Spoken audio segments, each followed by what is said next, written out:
What a way to greet the next mayor of Chicago! Give him the coach!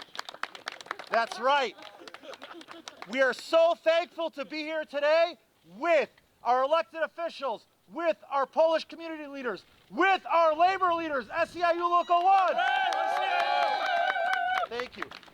And these wonderful flags that we see all behind us, this whole setup, thanks to Bogdan Jola. Thank you, Bogdan! Woo! I'm WRD Commissioner Dan Pogozelski, and it is my honor to be here with you today with all of our elected officials, with our multiracial, multi-ethnic, working-class coalition for Brandonski. Yeah. Without any further delay, we have an incredibly talented artist, Kari Laurent KF Jacques. Come on here. He is not only a wonderfully talented Haitian-American, classically trained opera singer. He was even on Rosie O'Donnell. But what's most important, he's got Brandon in his heart. Absolutely. And so by the way, Kari actually has a lovely Polish wife, which is why he sings Polish so well. And without further ado, let's hear Kari. All right. So I wrote a song about Kościuszko, and I got my little cell phone going here, but this is basically my Kościuszko song. And here we are at Kościuszko Park, so I figured it would be appropriate. Let me just start this one more time.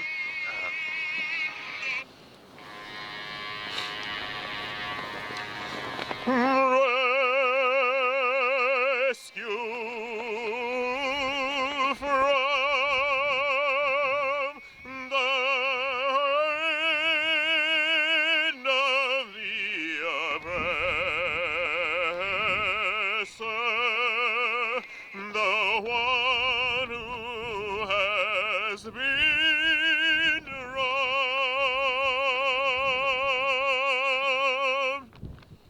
So, all right.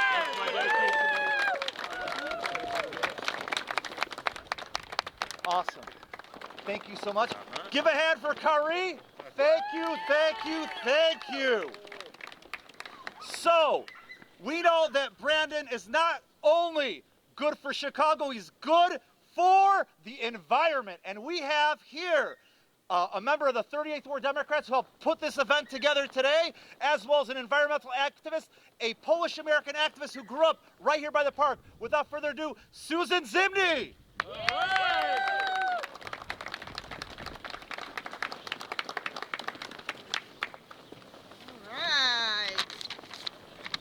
Good morning, everybody. Good morning. As Dan said, I grew up not far from here, but as a kid, I have very fond memories of the playground at this park. But now, as an adult, what I appreciate more is the open space, and soon to be green grass and the budding trees. I think that people of Polish heritage have a very strong affinity to the land, and we understand the importance of caring for it. Perhaps this is because throughout so much of Polish history, our land was taken from us and retaken again and again. It's been misused and frequently used as a bargaining chip instead of for its true value. My maternal grandmother was first generation born in the United States, and she grew up working on the family farm in central Wisconsin. Times were hard at the turn of the century, so hard that she moved to Chicago to try to earn a better living. And like many immigrants, she went to work in the Chicago stockyards. Well, she lived a half a mile from here. Every day, she would get up before dawn and take public transportation to the south side. The working conditions in the slaughterhouse were still quite gruesome. Perhaps that's why she kept a small vegetable and a lovely flower garden in the backyard of her bungalow, the same one in which I grew up as the youngest member of a multi-generational home. My grandmother did not use fertilizers or chemicals on her garden. Instead, she threw her used coffee grounds and eggshells on her tomato plants and reused cooking water to water the garden. And when she returned to Chicago from visiting family in Wisconsin on the farm, she brought back manure, yes, manure, to fertilize the grass, which was the greenest on the block. And I don't think my grandmother was unusual. Caring for her small piece of land in a natural way, I believe, was in her Polish genes and is now in mine.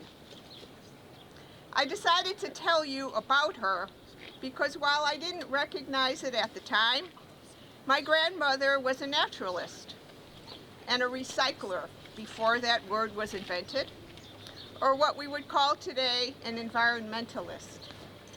And so is Brandon Johnson.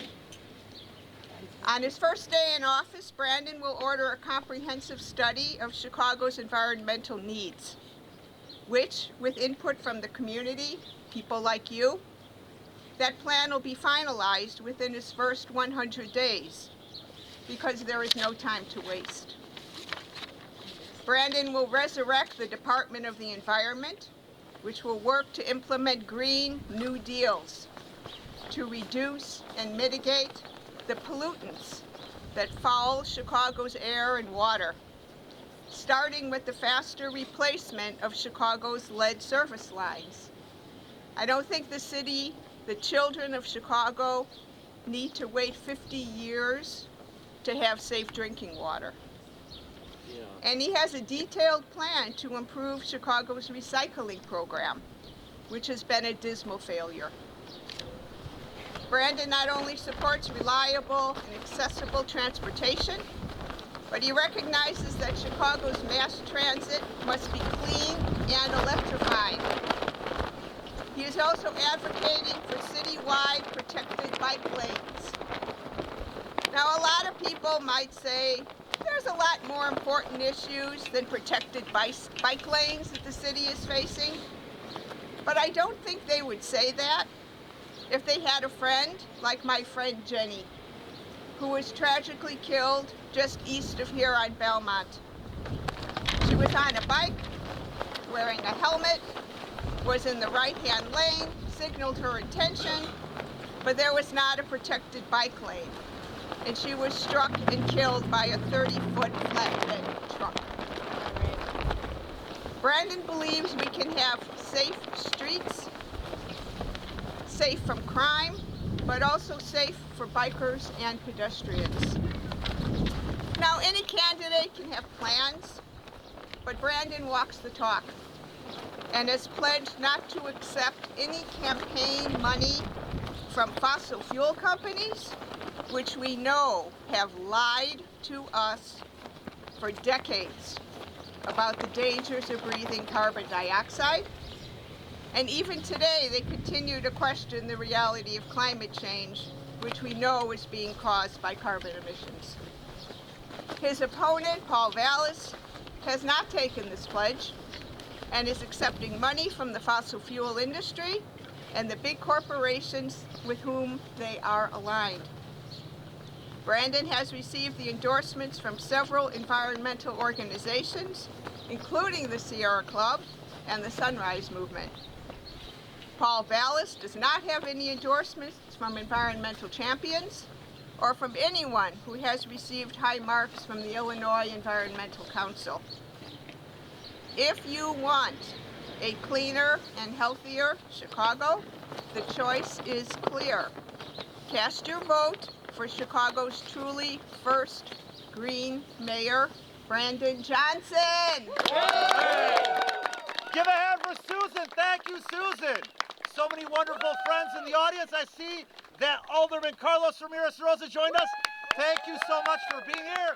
Speaking of Carlos, we have here one of our dear friends, someone who worked on many campaigns to make Chicago a better place, none other than Marta Popadiak. Marta, give a hand for Marta. Dzień dobry!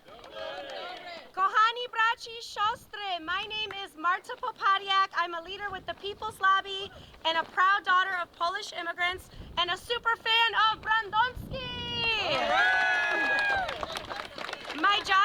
Brandonsky in the house. My Jajo Stasho worked at the shipyards in Gdańsk. He belonged to Solidarność, an independent, self-governing trade union.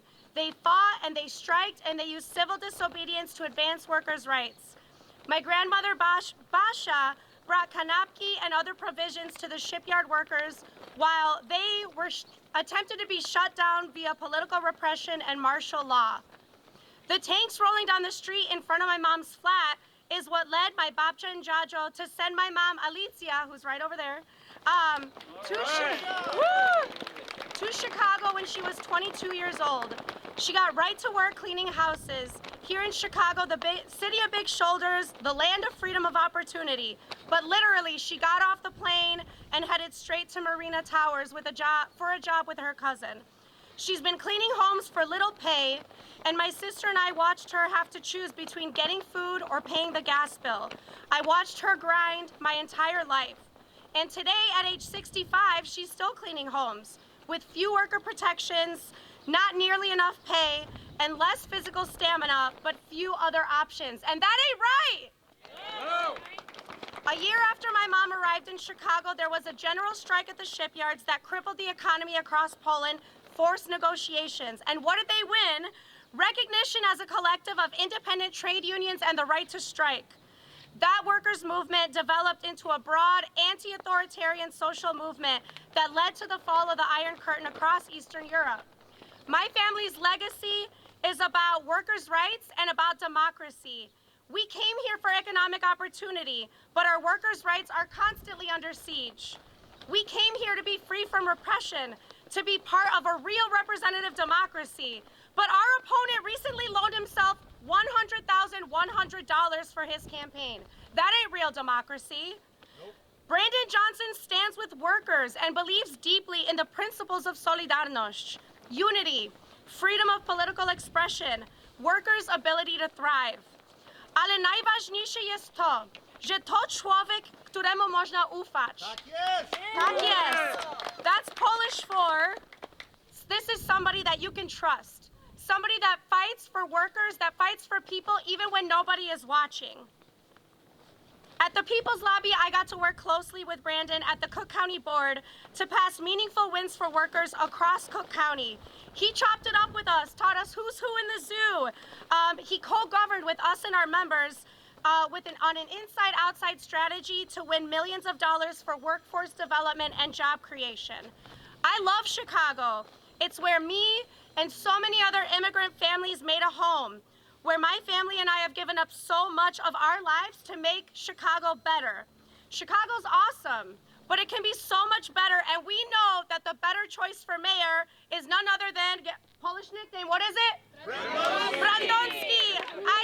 I know as mayor of Chicago, he's going to be the true champion for workers' rights and democracy that we all need. Dziękuję.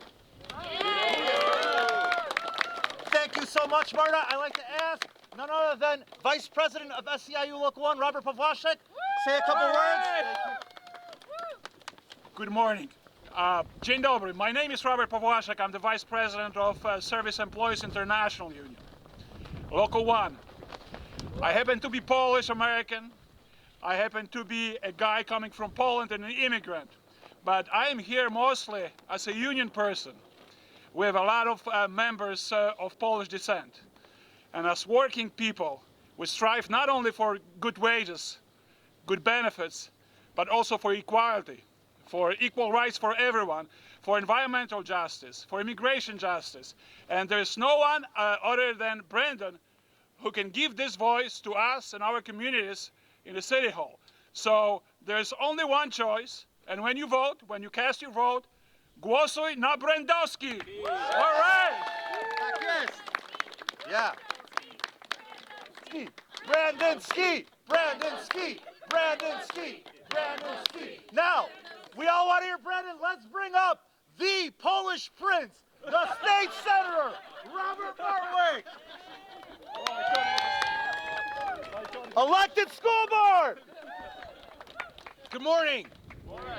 My name's Rob Martwick, and after that introduction, you all know who I am. I'm a state senator here from the Northwest Side, You know, I think like everyone who has spoken before me, as a proud son of Polonia, you're taught certain lessons: the value of a hard day's work, the value of a good education, and the importance of being involved in your community. And that creates a great contrast for this race. Chicago has got some really fundamental problems, and problems that need to be solved. And here's the kicker though: solving problems for government takes money. But Chicago doesn't have a whole lot of it, right?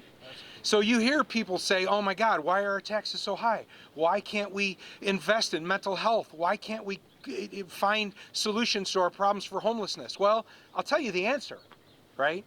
The answer is because from 1990 to 1995, there was a guy who was the revenue and budget director for the city of Chicago. And he started a process of saying, hey, I can balance these budgets real easy, spend on everything we want to. We just don't put any money into the pension funds. And we took pension funds in this city that were overfunded. They were so well funded, we were the envy of the nation. And now we are the laughing stock. We have pension funds that are in the teens. Every property tax increase in the last 12 years, listen to this, every property tax increase in the last 12 years has been to pay back the pension debt that Paul Vallas created. The reason we closed half the mental health centers in the city of Chicago was because of the rising burden of meeting the pension debt that Paul Vallas created.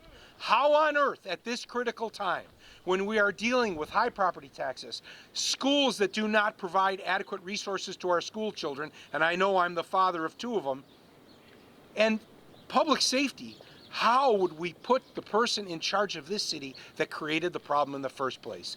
Heck no. It is time for a leader who has the courage to stand up and face the problems, will put in the hard work and the dedication to solve them, has the shoulders to withstand the criticism for the tough decisions that have to be made. And there's only one person in this race.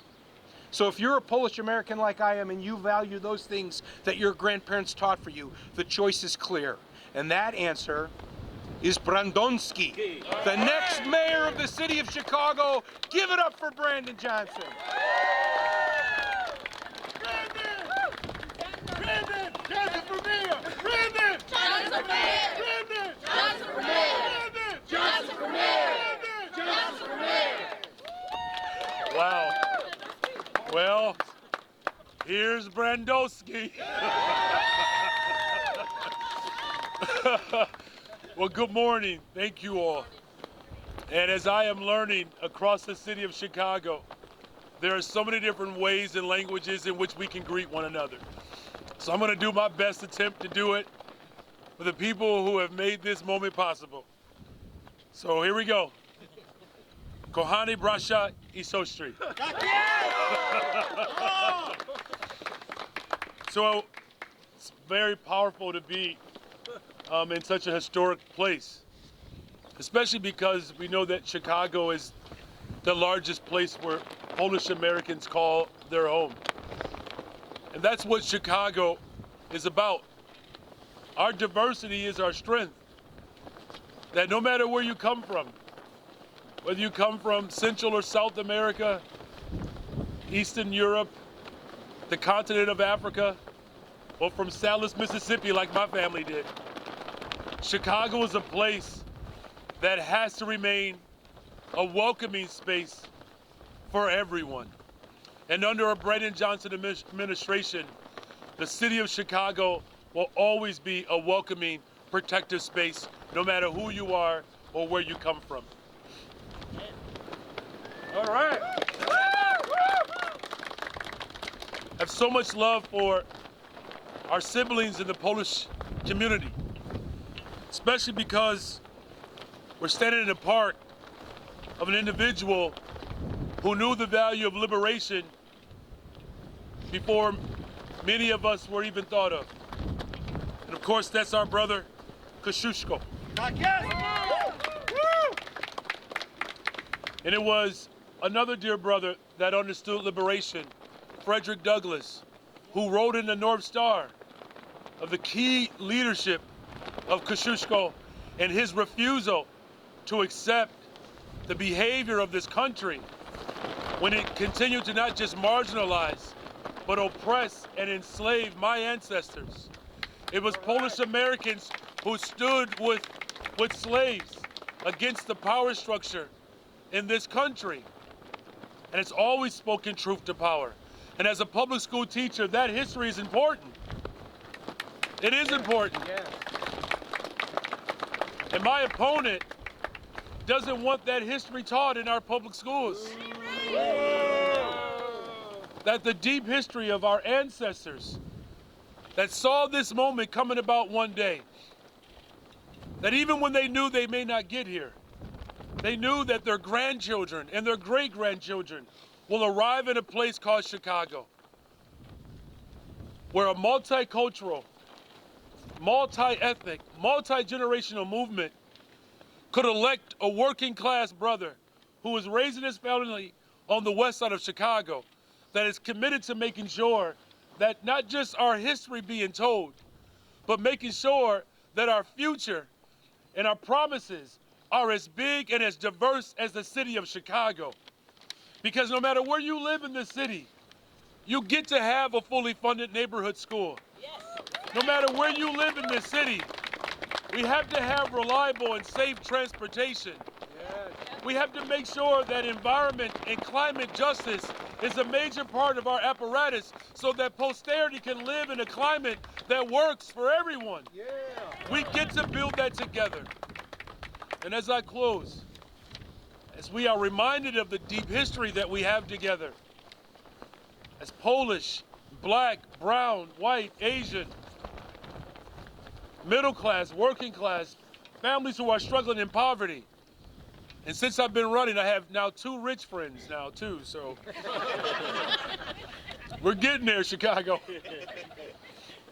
But that this movement has brought tremendous hope and inspiration, and that the politics of old that have separated our communities and have divided our communities, we are going to put an end to the tale of 2 cities and usher in one story for one Chicago. I don't think it's by happenstance that we will set a new course in this city on April 4th, the day that one of the greatest humanitarians ever walked the planet was assassinated. But he also understood the collective struggle of working class people, where he stood with Mahatma Gandhi and recognized that our approach to justice and liberation is a collective responsibility. And even though there were forces that are trying to separate us, divide us, and even destroy us, we have the greatest power on the planet. And that is the most radical power on the planet. And that is the act of love. That me as mayor of the city of Chicago understand one thing, and I want you to be perfectly clear, that electing me as the next mayor of the city of Chicago, you're gonna have someone who loves the people of Chicago. So on April 4th, we are not just commemorating the assassination of Reverend Martin Luther King Jr. We will be celebrating the resurrection of the city of Chicago. Because as Dr. King said it, if we can do it in Chicago, we can do it anywhere else in the world. And so Polish, black folks, brown folks, no matter who you are, Asian folks, we are building a political movement that the rest of the world will envy. And what we do on April 4th, as Reverend Martin Luther King Jr. said, we're going to take the progressive movement of working class people, not just to the 5th floor, but around the country. God bless you. My name is Brendowski, and I approve this message.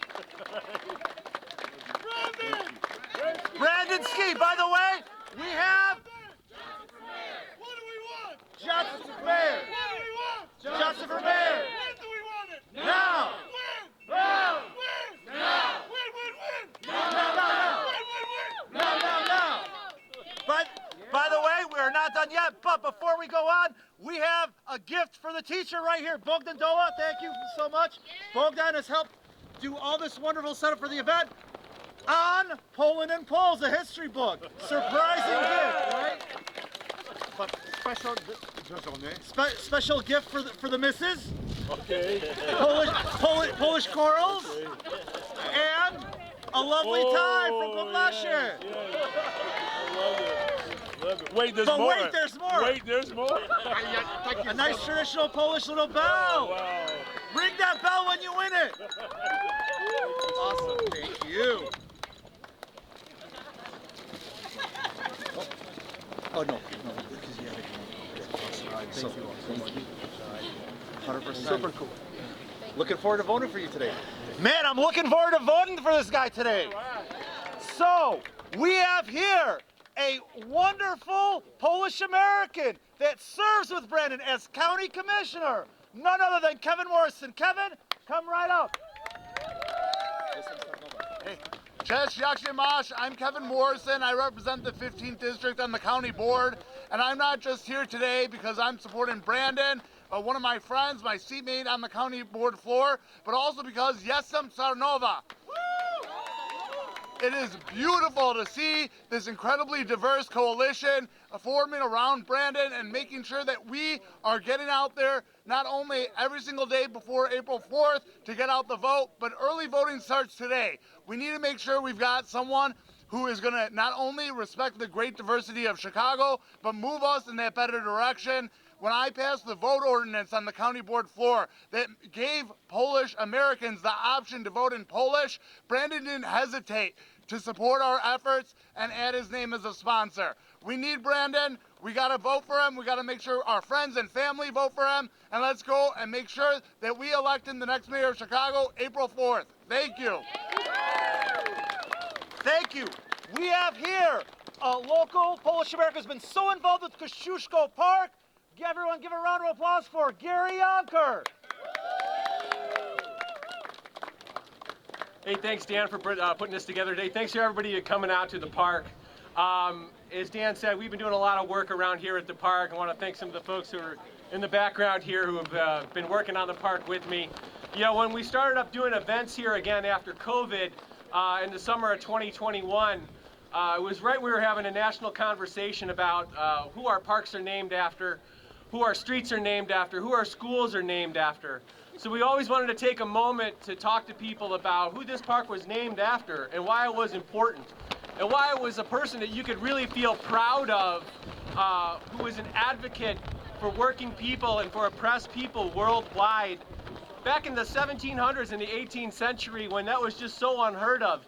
And Kosciuszko then fought that fight for his entire life, not only fighting in the Revolutionary War, but then dealing with, talking to people like Jefferson and other American patriots about their moral inconsistencies on the issue of slavery. So we always wanted to make sure that we had that conversation and people could really feel good about